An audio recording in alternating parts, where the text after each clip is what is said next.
இந்த class stove வாங்குறதுக்கு நெறைய பேர் யோசிக்கிறதே இந்த மாரி உடைஞ்சிரும்ன்ற பயத்தில தான். இன்னும் ஒரு சிலர் இந்த மாரி சூடான ஐட்டம் கொட்டுச்சுன்னா, அப்பயும் கண்ணாடி உடைஞ்சிருமோ அப்படின்னு பயப்படுவாங்க இந்த வீடியோல வர மாதிரி.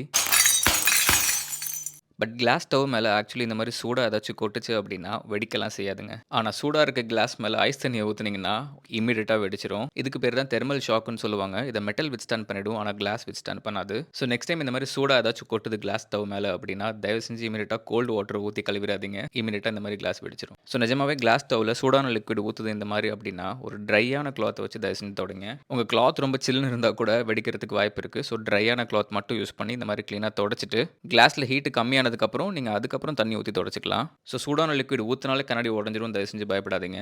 ஏன்னா இந்த மாரி கிளாஸ் ஸ்டவ்ல வரது எல்லாமே high end tough and class. இது எந்த அளவுக்கு ஸ்ட்ராங்கா இருக்கும்னா, நம்ம வீட்டு பால்கனி டோர்ஸ்ல வர கண்ணாடிய விட இது ஸ்ட்ராங்கா தான் இருக்கும். ஒரு நிமிஷம் இருங்க. வியூ செம்மையா இருக்க மாதிரி இருக்கு. வாவ்!